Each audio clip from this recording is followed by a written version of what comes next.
Hello दोस्तों, नमस्कार। कैसे हैं आप लोग। वेलकम है आप सभी का शिक्षा सरोकार में। दोस्तों, आज डीएलएड का एग्ज़ाम हुआ है और इसकी आंसर की लेके मैं आया हूं आप लोगों के सामने।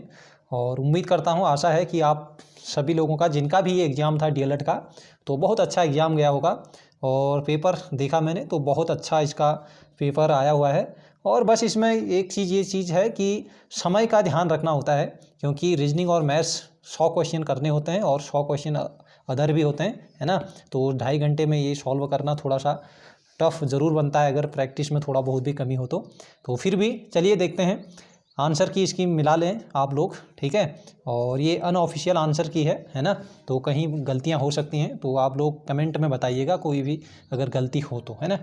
चलिए फिर, तो पहला प्रश्न है, किस भारतीय महिला हॉकी खिलाड़ी को वर्ष 2021 में उत्तराखंड तीलू रौतेली पुरस्कार से सम्मानित किया गया। तो दोस्तों, इसका सही आंसर है वंदना कटारिया, सी ऑप्शन, ठीक है। तो मेरे पास ये डी सेट है, तो इसका सी ऑप्शन सही है दोस्तों। प्रश्न नंबर 2, उत्तराखंड के कितने जिले अंतर्राष्ट्रीय सीमा को स्पर्श करते हैं। तो इसका बी ऑप्शन सही होना चाहिए, 4, ठीक है। उत्तरकाशी, चमोली, है ना, और चंपावत और पिथौरागढ़। चलिए प्रश्न नंबर 3, उत्तराखंड के प्रथम विधानसभा अध्यक्ष कौन थे। तो प्रथम विधानसभा अध्यक्ष आप जानते हैं प्रकाश पंत जी थे 2000 और 2002 में, है ना। चलिए प्रश्न नंबर 4, हाल ही में यूक्रेन के युद्धग्रस्त क्षेत्र में फंसे भारतीय नागरिकों की सुरक्षित वापसी के लिए चलाए गए अभियान का नाम क्या है। तो इसका नाम है दोस्तों, आप लोग जानते हैं, मैंने भी यही प्रैक्टिस कराई थी आप लोगों को, ऑपरेशन गंगा। डी ऑप्शन इसका सही होना चाहिए, ठीक है। प्रश्न नंबर 5, भारत में निम्नलिखित में से किस फसल की खेती का क्षेत्रफल अधिकतम है। तो ये क्षेत्रफल की दृष्टि से पूछा है दोस्तों, तो ये इसका ऑप्शन सी होना चाहिए, चावल, है ना। चावल सही होना चाहिए। प्रश्न नंबर 6, निम्नलिखित में से कौन खरीफ की फसल नहीं है। तो खरीफ की फसल आप इसमें से अच्छे से आप लोग देख रहे होंगे, जो बी ऑप्शन है, ये सरसों, ये रबी की फसल है, तो बी ऑप्शन इसका सही हो जाएगा। प्रश्न नंबर 7, कौन सा शहर भारत की सिलिकॉन वैली कहलाता है। तो ये तो बचपन से पढ़ते आ रहे हैं, ए ऑप्शन इसका बेंगलुरु, ये क्या है, सही है। चलिए प्रश्न नंबर 8, निम्नलिखित में से कौन भारत में बिजली उत्पादन का सबसे बड़ा स्रोत है। तो बिजली उत्पादन का सबसे बड़ा स्रोत दोस्तों ये तापीय ऊर्जा संयंत्र होना चाहिए, सी ऑप्शन यहाँ पर।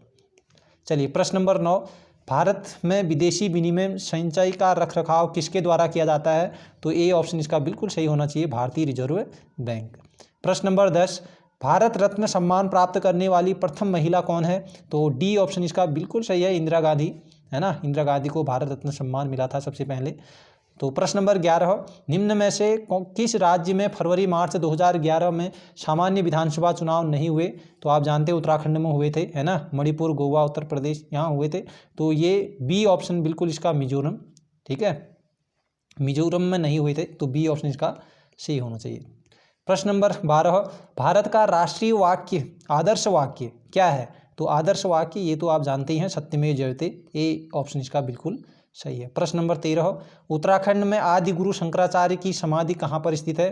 तो आदि गुरु शंकराचार्य की समाधि स्थल पूछा जा रहा है, प्रश्न नंबर 13। तो इसका सही ऑप्शन होना चाहिए, क्या होना चाहिए बताइए। और ये बी ऑप्शन बिल्कुल सही होना चाहिए, केदारनाथ। प्रश्न नंबर 14, निमोनिया रोग मानव शरीर के किस अंग को ग्रसित करता है।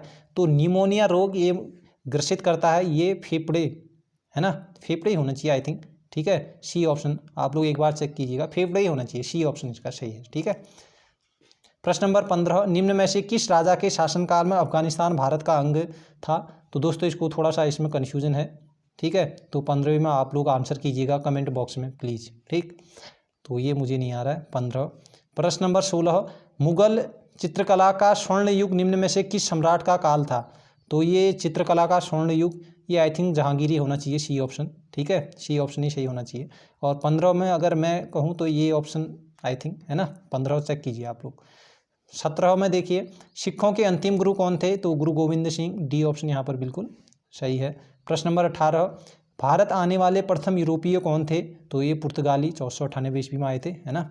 प्रश्न नंबर 19, राजा राम मोहन राय ने किस साप्ताहिक का प्रकाशन शुरू किया। तो इन्हें संवाद कौमुदी का संपादन किया था, है ना, इनका प्रकाशन किया था संवाद कौमुदी, ए ऑप्शन बिल्कुल सही है। प्रश्न नंबर 20, किस राज्य में सबसे अधिक स्थायी वनों का क्षेत्रफल है। तो किस राज्य में सबसे अधिक स्थायी वनों का क्षेत्रफल पूछा जा रहा है, मध्य प्रदेश होना चाहिए, सी ऑप्शन बिल्कुल सही है। प्रश्न नंबर 21, निम्नलिखित में से किसने साम्राज्य की राजधानी को आगरा से दिल्ली स्थानांतरित किया था? तो ये C option Aurangzeb, C option.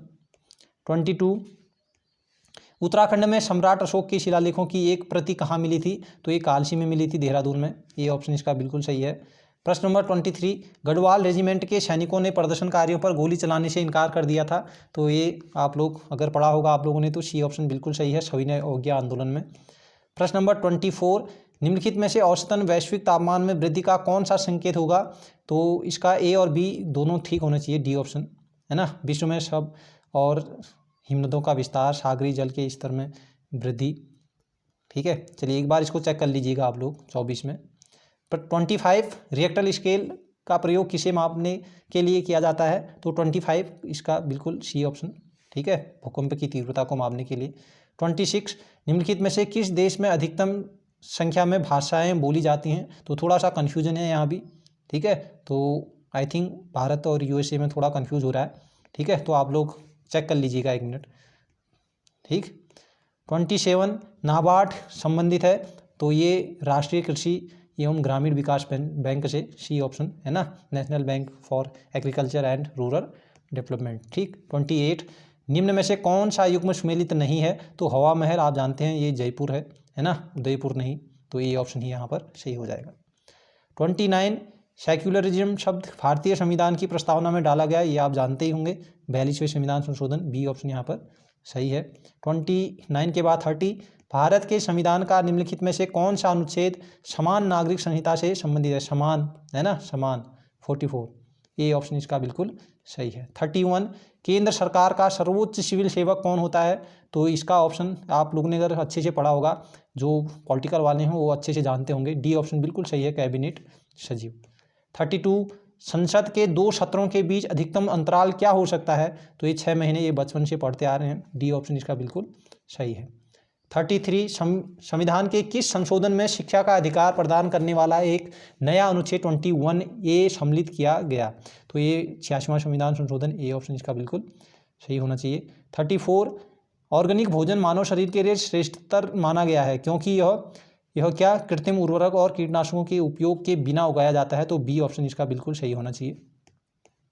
35 निम्नलिखित में से कौन सा मानव विकास सूचकांक एचडीआई का घटक नहीं है? तो एचडीआई का घटक नहीं है पूछा जा रहा है, तो प्रति व्यक्ति आय तो होता है ना, जन्म के समय जीवन प्रत्याशा की बात भी एचडीआई में होता है, सकल नामांकन दर और स्वास्थ्य और पोषण, तो इसमें थोड़ा सा कन्फ्यूजन लग रहा है ना, तो सी और डी में आई थिंक सी होना चाहिए इसका।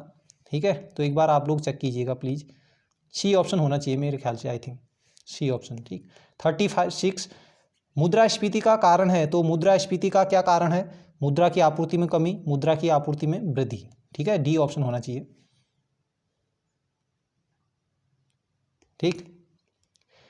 निम्न में से किसमें ओजोन की अधिकतम सांद्रता पाई जाती है? तो ये समताप मंडल, सी ऑप्शन आप जानते होंगे।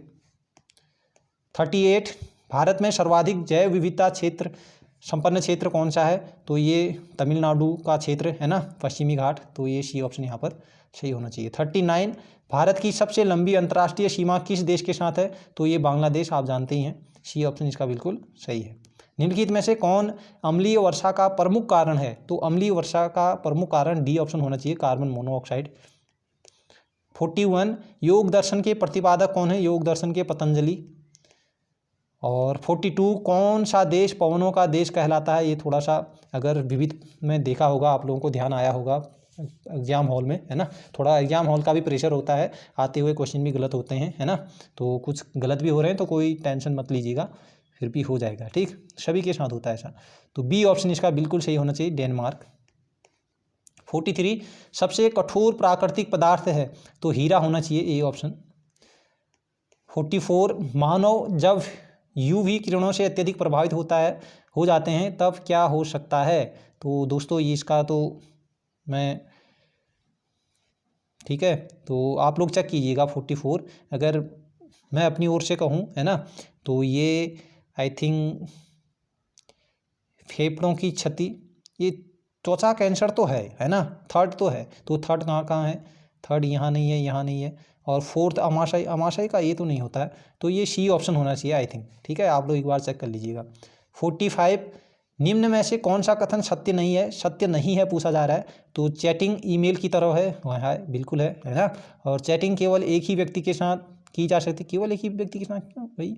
आजकल तो चैटिंग एक समूह में भी हो रहा है। चैटिंग में कई व्यक्ति शामिल हो सकते हैं बिल्कुल।